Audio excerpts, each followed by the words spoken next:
오늘 읽은 본문을 가지고 함께 나눌 제목은 성경이 삶의 절대 기준이어야 합니다 라고 하는 제목으로 말씀드리려고 합니다.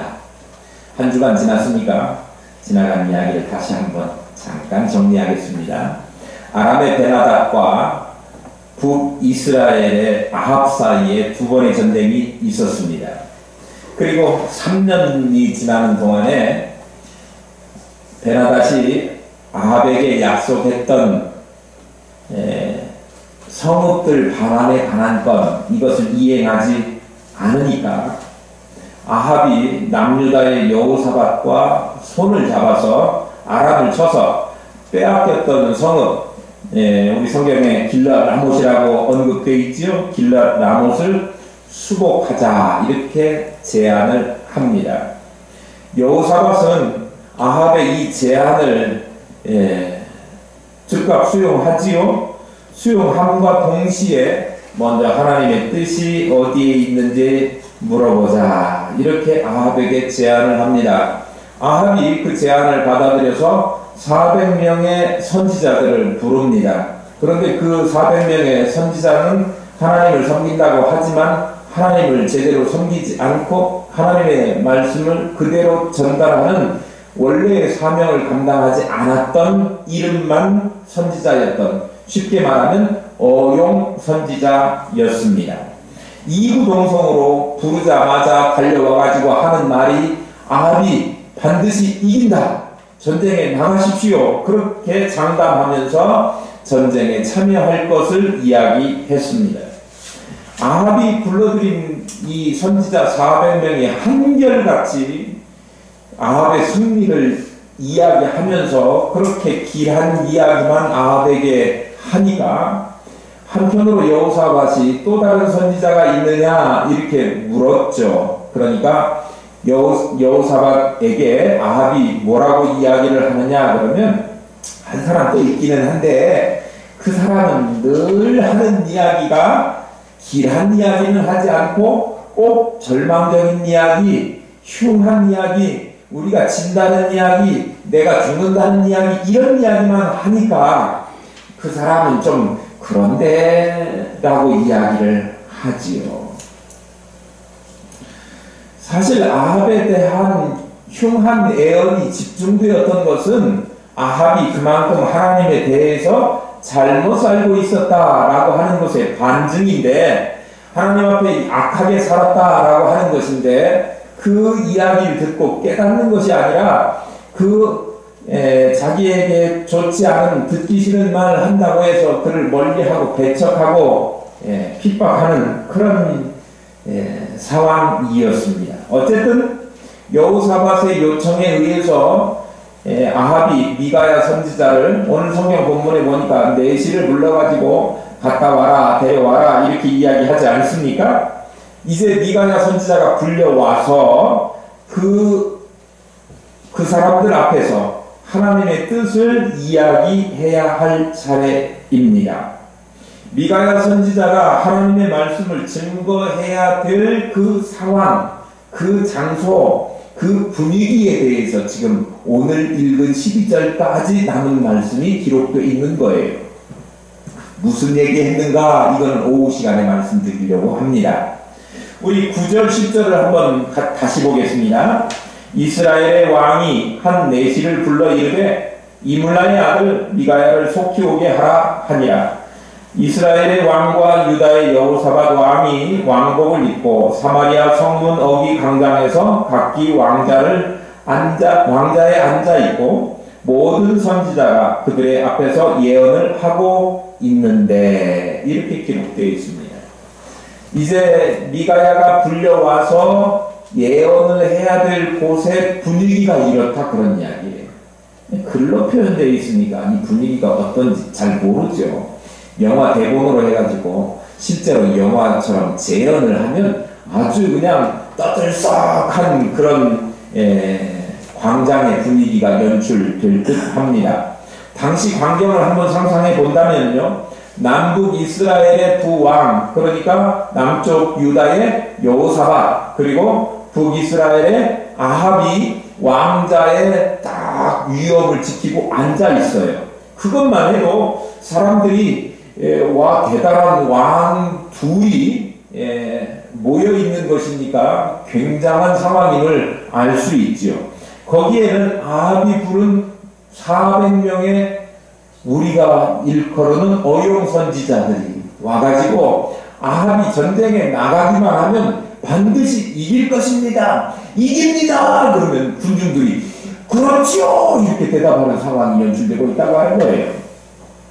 이구동성으로 이스라엘의 승리를 예언하고 그리고 그의 주변에는 예언하는 그 선지자들만 있었던 것이 아니라 왕이 등장했고 그것도 남북 이스라엘의 왕이 다 한자리에 모였으니 거기에 수행된 비서들과 수행된 군사들과 또 그것을 보기 위해서 참여한 많은 국민들이 백성들이 그 자리에 있어서 분위기는 열광의 도가니로 전쟁에 참여해서 길르앗 라못을 탈환해 와야 됩니다라고 하는 분위기가 고조되어 있었을 상황입니다.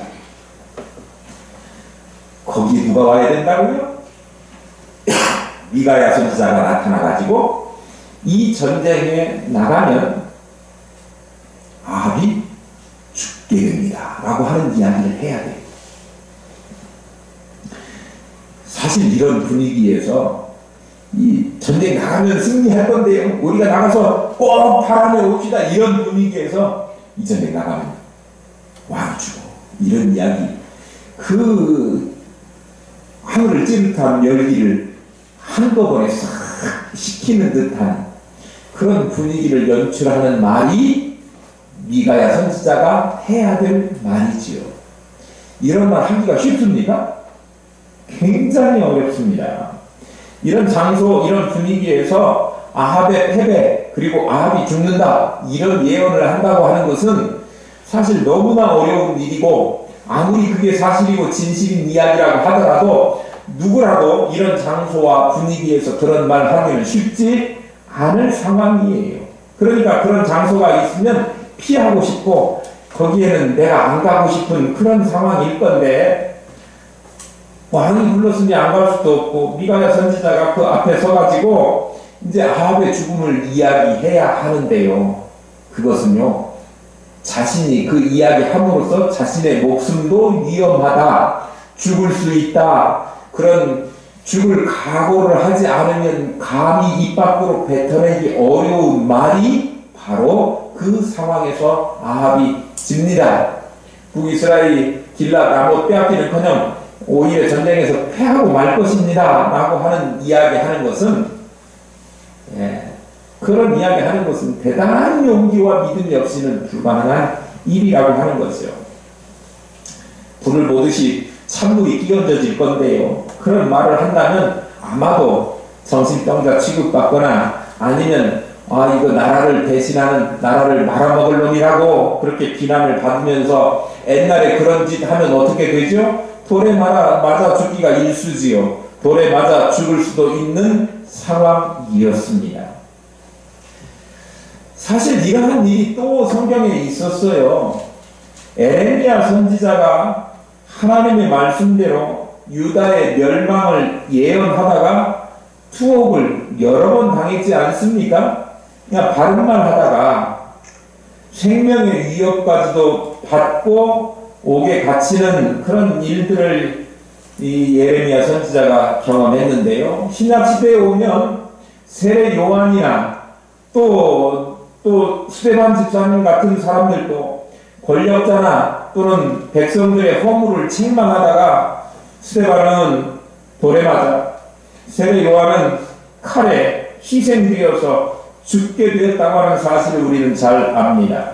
그러니까 하나님을 거역해서 반대로 살아가고 반대로 돌아가는 세상에 대해서 말씀과 진리를 선포하기 위해서는 목숨도 담보해야 되는 믿음과 용기가 필요하다라고 하는 사실을 우리는 알아야 합니다. 제가 간간히 노예나 이런 데에서 옳은 이야기를 하면 사람들이 상대방의 감정이 다칠 수 있고 목사님이 손해볼 수도 있으니 목사님 이번에는 조금 수위를 낮춰주시지요 라고 하는 이야기를 들을 때가 있습니다. 그런데 그것이 정말 진리를 세워가고 또 바르게 해 나가는 일이라면 저는 굽히지 않습니다. 제가 손해를 보는 한이 있다 하더라고요. 성경에 나오는 어용 선지자들처럼 듣기 좋은 이야기만 하고 해야 될 때 말하지 못하는 벙어리와 같은 또 쓸모없는 선포해야 될 때 선포하지 못하는 그런 선지자는 아무런 사명대로 감당하지 못하는 선지자 아닙니까? 그러니 때에 따라서 세상이 잘못 가고 있고 또 누군가가 하나님의 뜻과 반대로 간다고 하면 우리가 그것이 어려운 일이고 손해를 불사해야 되는 일이라고 할지라도 믿음과 담대한 믿음과 용기를 내서 그 이야기를 해야 된다. 그런 말씀이에요. 목숨을 담보하지 않고는 그러한 일을 감당해낼 수가 없는 것입니다. 오늘날 하나님의 말씀과 진리를 선포해야 될 사명은 목사에게만 있지는 않습니다. 하나님의 말씀과 하나님의 진리를 선포해야 될 책임은 우리 모두에게 있습니다. 과연 우리에게 이런 대담한 용기와 믿음이 있는가? 성도들끼리 모여 예배할 때에는 말씀을 통해서 우리가 세상을 변화시켜야 그리고 빛과 소금의 역할을 잘 감당해야 된다. 그렇게 이야기하고 그렇게 기도하고 그렇게 말합니다. 성도들끼리 모여 있을 때, 성도들끼리 예배할 때입니다. 그런데 밖에 나가기만 하면 우리가 전도하려고 나눠주는 전도지 한 장 나눠주는 것도 두렵고 사람들에게 말을 해서 이렇게 제대로 살아야 된다라고 하는 말을 하는 것 쉬운 일이 아니라 그런 말씀입니다.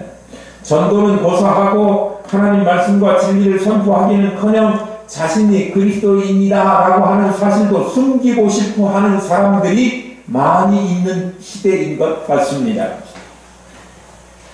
그러나 만일 우리가 계속 이러한 모습으로 남아있다고 하면 말씀을 통해 세상을 개혁하고 진리와 생명의 말씀으로 이 땅을 변화시키는 것은 우리들 머릿속에만 남아있는 일이 되고 말 것입니다. 진짜 그리스도의 제자가 되어서 생명의 향기를 풍기고 천국의 진리와 생명을 증거하는 빛과 소금이 되기 위해서는 주님이 말씀하신 것처럼 십자가를 지고 골고다 언덕을 오르는 그 고통과 고난을 각오하고 나가야 한다라고 하는 그러한 담대한 용기와 믿음이 있어야 된다라고 하는 사실을 우리에게 주님께서 주문하고 있는 것입니다. 분명히 알아야 합니다. 어떤 상황에서도 말씀과 진리를 밝히 드러내서 초대교회 성도들처럼 천국 복음으로 세상을 변화시키고 세상을 흔들 수 있는 말씀의 능력자, 진리의 선포자들 다 될 수 있기를 축복합니다. 아멘. 11절 말씀을 보겠습니다. 그나야나의 아들 시드기야는 자기를 위하여 철로 뿔들을 만들어 가지고 말하되 여호와의 말씀이 왕이 이것들로 아람 사람을 찔러 진멸하리라 하셨다 하고 거기 등장하는 사람 이름이 누굽니까? 아마 400명의 어용 선지자들 중에 아주 탑으로 손꼽으라 그러면 시드기야 이 사람을 뽑을 수 있을 것 같습니다. 그런데요, 이 시드기야라고 하는 사람이 정말 이 왕이 왕이 나가서 이 베나닷과 싸워서 이길 수 있습니다 라고 하는 승리에 대한 이 예언을 강력하게 주장하려고 거기에 철로 뿔을 만들어 가지고 왔다 그런 이야기예요. 이 이스라엘의 승리를 장담하고 예언하는데 사용하기 위해서 효과적으로 뭔가 시각적으로 드러내 보이려고 철로 만든 뿔을 가지고 왔어요. 이 뿔이라고 하는 게 원래 성경에 보면 뭘 나타내느냐 하면 힘, 또 뿐만 아니라 권능, 이런 것을 나타낼 때 뿔이죠, 뿔. 그렇기 때문에 자신의 승리를 예언하는 데에 사용할 도구로 철로 만든 뿔을 가지고 와서 반드시 아합왕이 나가서 싸우면 길르앗 라못 뺏어 오고도 남고 승리는 우리 것입니다 라고 장담을 했던 것입니다. 재밌는 것은요, 시드기야라고 하는 이름의 뜻은 여호와는 나의 의로움이라고 하는 뜻입니다. 아버지가, 시드기야의 아버지 그나아나라고 하는 사람이 이 자기 아들의 이름을 지어주면서 하나님 여호와를 잘 섬기고 의롭게 살라, 그렇게 그런 마음을 가지고 하나님 앞에서의 온전하고 의로운 삶을 위해서 자기 아들 이름을 뭐라고요? 시드기야 이렇게 지어줬던 것 같아요. 근데 불행하게도 그 사람은 하나님은 나의 의로움이라고 하는 말과는 정반대되게 살았던 사람인 거죠. 그러니까 입으로는 정의를 말하지만, 입으로는 공정을 말하지만, 사실은 자기들이 하는 것을 보면 정의롭지도 공정하지도 않은 그런 정치인들과 닮았다, 저는 그렇게 생각합니다. 그런데요, 이 사람이 보면 자신의 이름과는 정반대로 살았던 그 어용 선지자 가운데 우두머리격인 사람으로 보여지는데, 공교롭게 이 시드기야라고 하는 이름이 성경에 여러 명 등장합니다. 여러분 잘 알고 계시는 것처럼 우리 이스라엘 남북 왕조의 이름들을 제가 싹 써드렸는데, 그 남유다의 마지막 왕 이름이 시드기야입니다. 똑같죠? 동일 인물은 아니고 이름이 같을 뿐이에요. 그런데요, 공교롭게 이 남유다의 마지막 왕 시드기야도요, 에레미야 선지자의 말을 듣지 않고 이방의 온갖 가증한 일들을 다 행하다가 결국은 자신도 망하고 백성들도 전체를 다 멸망시키는 그런 일을 자행했던 사람이 시드기야입니다. 시드기야 뭐라고요? 하나님은 나의 의로움이시다. 근데 의롭게 살지 못했다고 하는 거예요. 또 다른 시드기야가 있습니다. 에레미야 시대에 거짓 선지자 이름이 시드기야입니다. 그는 하나님의 말씀과는 정반대로 예언했던 사람이었습니다. 바벨론에 의해서 멸망당하지 않을 것이다 라고 하는 예언을 했어요. 사실은 하나님을 배반한 이스라엘 백성들을 회개시키고자 바벨론 포로로 끌려가게 하시는 게 하나님의 뜻이었지요. 그런데 그거하고 반대되는 예언을 했고, 이미 바벨론의 포로로 잡혀가는 사람들조차도 금방 풀려날 것이다 라고 거짓 예언을 해서 하나님의 뜻과 정면으로 배치되는 그런 이야기를 전했던, 그걸 선지자라고 불러야 되나요? 오늘날 목사라고 부르기 힘든 사람들 있지요? 참 그래요. 시드기야가 그런 사람이에요. 자기 이름은 뭐라고요? 하나님은 나의 의로움이라고. 그런데 의롭게 살지 못했다 그런 이야기예요. 목사가 목사로 살지 못했고 선지자가 선지자로 살지 못하는 거, 이거 이름값 못한 거죠. 그래서 하나님의 뜻과는 정반대로 살다가 하나님의 심판을 받은 사람들이 성경에 많이 등장하고 있습니다. 오늘 제가 3명의 시드기야를 말씀드렸는데, 이 시드기야 이름은 참 좋았는데 이름값 하지 못했던 사람들이에요. 오늘날도 부모들이 자녀들에게 하나님의 영광을 돌리는 삶을 살라 그래서 하영이라고 지어주기도 하고, 하나님의 은혜를 감사하며 하나님의 은혜를 나타내며 살라 그래서 하은이라고 지어주기도 하고, 주님께 영광을 돌리는 삶을 살라 그래서 주은이라고 하기도 하고, 주영이라고 주님께 영광을 돌려라 그래서 주영이라고 지어주기도 하고, 이름을 그렇게 거창하게 잘 지어주지만 그렇게 네이밍된 그 이름대로만 산다면 얼마나 좋겠습니까? 그러나 그렇게 살지 못하는 사람들이 참 많다. 우리 각자의 이름 말고도 우리 각자에게는 주어진 또 다른 이름이 하나 더 있는데요, 그 네임이 뭐냐 그러면 성도라고 하는 이야기. 성도라고 하는 이야기는 거룩한 무리라고 하는 뜻입니다.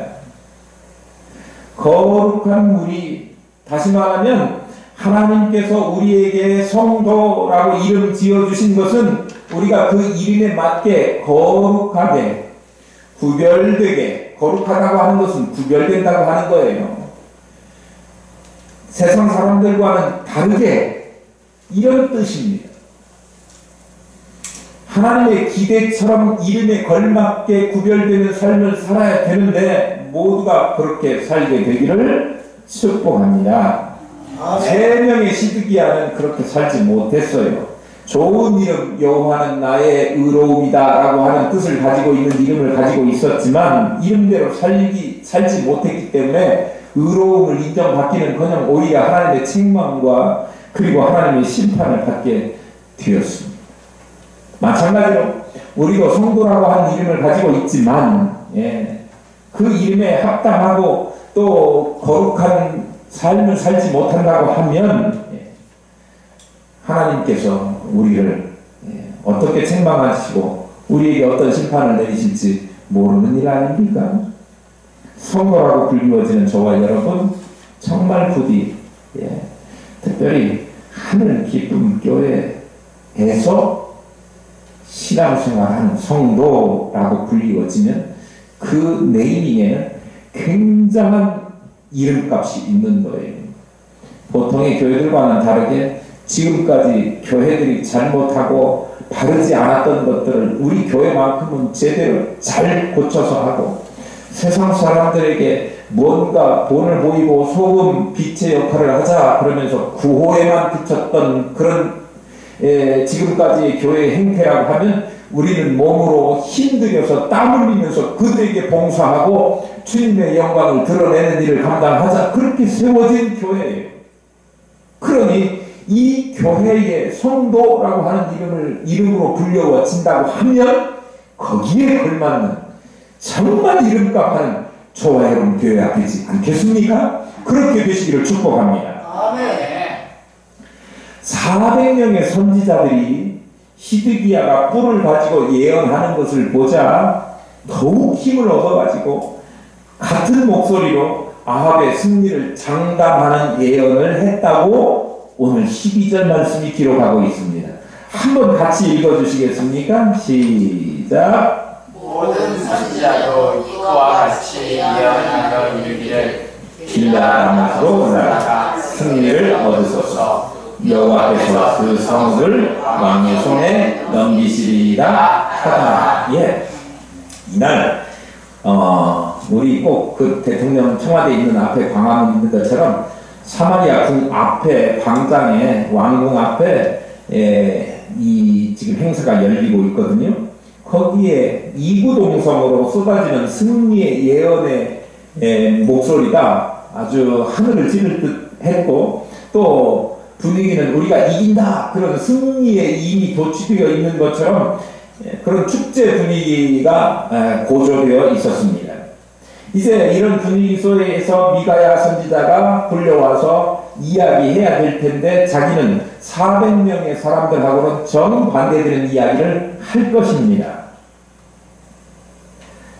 그런데 그 미가야가 혼자 아무리 큰 소리로 외친다고 한들 그 400명의 목소리를 이겨낼 수 없을 것이고 그들의 분위기를 한순간에 다 싸하게 식혀버리고 그리고 이제는 질 것이다 라고 하는 분위기로 청중을 압도해 갈 수 있지가 않은 상황입니다. 사실 그 장소에서 득세하고 있는 것은 미가야 선지자가 아니라 하나님의 올바른 진리의 말씀을 진짜 올바른 말을 바른 말을 하는 사람이 분명하지만 미가야 선지자의 말보다는 누구의 말이 더 힘이 있어요? 분위기상? 지금 시드기야를 비롯한 400명의 그 어용 선지자들 그들이 왕의 권력, 왕의 기호를 등에 업고 지금 큰 목소리를 내고 분위기를 휩쓸어가는 거 아닙니까? 그래서 실제로 이 예언식이 끝난 다음에 그 왕 누구예요? 이스라엘 왕과 유다 왕 아합과 그리고 여호사밧이 함께 지금 길라 라모스로 전쟁하러 올라갔어요. 그런 것을 보면 정말로 우리 많은 사람들이 모여서 이렇게 응원하고 이길 것을 예언하고 우리는 고조되어 있으니까 가서 싸우면 틀림없이 이걸 이길 것이다 라고 하는 아마 확신을 가지고 있었을 것 같아요. 뭐에 힘입어? 400명의 많은 군중들과 그리고 거기에 함성을 같이 질러줄 백성들의 목소리에 힘입어서. 근데 결과가 어떻게 됐습니까? 오늘 이제 본문 맨 끝에 38절에 가보면 참담한 패배를 맞게 되고 죽게 되고 피 흘린 채로 아주 그런 몰골을 해가지고 돌아오게 되지요. 시드기야가 만든 번쩍번쩍 빛나는 철로 만든 뿔, 이것이 아람의 승리를 예고하는 것처럼 그렇게 많은 군중들이 떠들었지만 그 기대와는 반대로 아람 군사의 화살을 맞아서 아합은 피로 범벅이 된 시체가 되어 돌아오게 됩니다. 그리고 걔들이 아합의 피를 핥게 되리라고 하는 하나님의 말씀, 그 말씀은 한치의 오차도 어김없이 그대로 예언대로 실행되어지고 말았습니다. 그런 거 보면 하나님의 말씀에 입각하지 않고 하나님의 말씀과는 전혀 상관없이 자기들의 말, 다시 말하면 인간들의 말에 의해서 고무되어지거나 아니면 소망을 갖거나 아니면 자기들이 거기에 무슨 희망을 걸었거나 한다고 해도 그것들이 아무런 소용이 없다라고 하는 것을 보여주는 거예요. 뭐가 없으면요? 하나님의 말씀에 대한 강력한 불들림이 없이는 사람들끼리 자기들끼리 주고받은 희망의 말, 메시지, 격려의 말이 하나님 떠나서는 결코 이루어지지 않는다, 그런 말이에요. 소망이 없다, 허망한 것이다, 그렇게 성경이 오늘 우리에게 가르쳐주는 것입니다. 그런데도 세상을 바라보면, 오늘날 세상을 바라보면 모든 결정의 중심이 하나님의 말씀이 아니라 사람들의 생각과 그리고 인간의 말이 결정의 모든 행동을 옮겨가는 그런 결정의 중심이 되어지고 있다고 하는 사실이 매우 안타까운 일입니다. 오늘날 우리가 살고 있는 이 사회를 민주주의 사회라고 이야기합니다. 민주주의 사회에서의 국민의 여론과 많은 다수의 뜻이 굉장히 중요하고 파워가 있지요. 민주주의에 있어서 정말 좋은 상징이기도 하고 장점이기도 한 다수에 의해서 인정을 받는 것, 근데 그것이요 민주주의의 치명적인 약점도 될 수 있다고 하는 사실이에요. 아무리 좋고 바른 의견이라고 하더라도 소수의 의견인 경우에는 그것이 폐기 처분되거나 무시되거나 아니면 심지어는 저거 우리한테 해를 끼치는 말이야 라고 뒤집어 씌워서 오히려 진리를 주장했던 사람들을 핍박하는 일이 생길 수 있다, 그런 이야기예요. 매도당하기도 하는 거예요. 뭐에 의해서? 다수에 의해서. 그러니까 다수의 의견이라고 해서 언제나 그것이 진리일 수만은 없습니다. 진리는 다수이거나 소수이거나 그거하고 상관없이 언제나 진리여야 합니다. 반대로 진리가 아닌 것은 아무리 다수가 말한다고 할지라도 그것은 거짓일 뿐이라고 하는 사실이에요. 그렇다고 하면 우리는 진리이신 하나님의 진리인 하나님의 말씀, 이걸 놓치지 않고 인간의 생각을 따라가지 않아야 된다고 하는 거예요. 하나님의 말씀을 결코 놓치지 않고 하나님의 말씀을 따라서 살아야 된다, 그러면. 아합의 400명의 선지자들이 그렇게 아합의 승리를 예고했지만 그 결과가 진리였습니까? 승리했습니까? 반대로 미가야 한 사람이 외쳤지만 아합이 죽을 것이다, 패할 것이다 라고 혼자 이야기했지만 그 말이 진리였습니다. 진리의 여부는 사람의 숫자에 달려있는 것이 아닙니다. 하나님의 말씀에 달려있다라고 하는 것입니다. 오늘날 세상 사람들이, 많은 사람들이 따라가니까 거기가 진리다라고 이야기하는 사람들을 봅니다. 매우 위험합니다. 더구나 크리스찬이 거기도 교회 직분을 가진 꽤 유명한 사람이 주도하고 있는 집단이고, 그리고 거기에 많은 성도들이 모였으니 거기에 하는 일을 우리가 같이 참여해야 된다. 매우 어리석은 일이죠. 사실 우리 신약에도 보면 사도 바울 죽이려고 하는 현장에 선교하는데 그냥 이유 없이 사도 바울 죽여야 된다 그런 분위기가 들끓으니까 막 사람들이, 군중들이 모였거든요. 그런데요, 그 앞에는 선동하는 사람들이 바울 죽여야 된다, 잡아야 된다 뭐 이렇게 했겠지만, 저 뒤에 있는 사람들은 앞에서 무슨 일인지도 모르고 저 뒤에 그냥 막 따라다니는 거예요. 다수가 모였다고 옳은 것 아닙니다. 절대 다수의 사람들이 같은 말을 한다고 할지라도 이것을 하나님 말씀에 비추어 보지 않는다면 그것이 진리라고 하는 보장이 없습니다.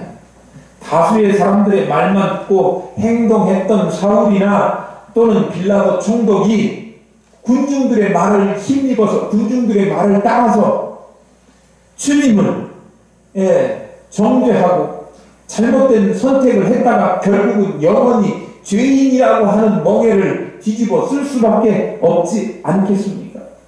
오늘날 세상 사람들이 그 어떤 말을 하더라도 진리의 기준은 사람이 많이 모이는 것도 아니고 또 세상 사람들의 유력한 사람들의 말도 아니고 하나님의 말씀뿐이다.